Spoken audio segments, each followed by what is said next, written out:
shout out sa'yo, Vincent Guerrero.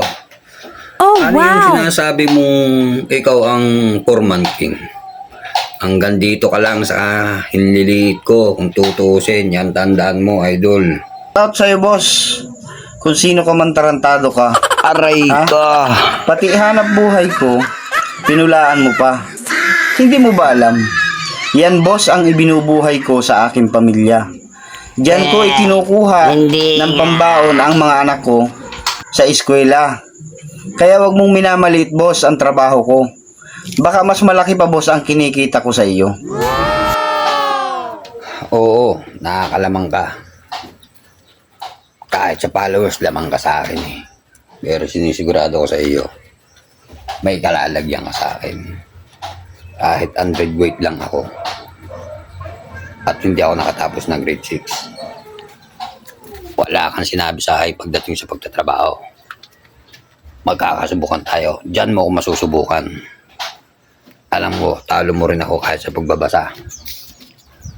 Pero tinitiyak sa iyo, lalampasuin kita pagdating sa pagtatrabaho. Tandaan mo yan. Oo, undergraduate ako. Pero pwede ako sa mga high-rise. Huwag mong sasabihin sa akin na hindi ako pwede sa mga high-rise. Kaya kitang sabayan kahit saan at kahit anong trabaho. Sabay tayo. Boss ha, real talk ito ha. Undergraduate ka. Grade 6 hindi mo pa natapos. Pero ayaw ko, boss, pulaan yung pinag-aralan mo. Naunawaan kita, boss, dahil yan lang ang inabot ng utak mo. Okay? Aray ko! Ganun ako, ayaw kong laitin yung yung kakayahan mo.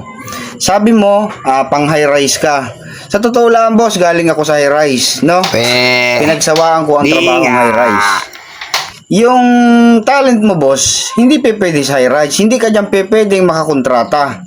Maaari kang pwedeng arawan, pero kontrata hindi, boss. Kasi unang-una, sa interview pala ang bagsak ka na. Kasi ang tanong dyan, ano ang natapos mo sa pag-aaral? Hindi mo dyan, boss, pwedeng sabihin na undergraduate ka ng grade 6. Doon pala ang, boss, bagsak ka na. Okay?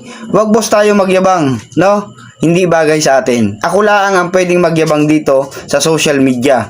Dahil ako lang, boss, ang pinakamagaling na foreman sa buong Pilipinas. Tandaan mo yan, boss. Okay? Time. Aba, ay grabe ka naman palang mamula talaga eh, ano? Nakakagigil ka rin eh, ano? Subukan mo, magsabay tayo. Sabay tayo ng layout, sabay tayo ng trabaho. Ewan ko lang kung may magagawa ka sa akin. Tandaan mo yan. Time.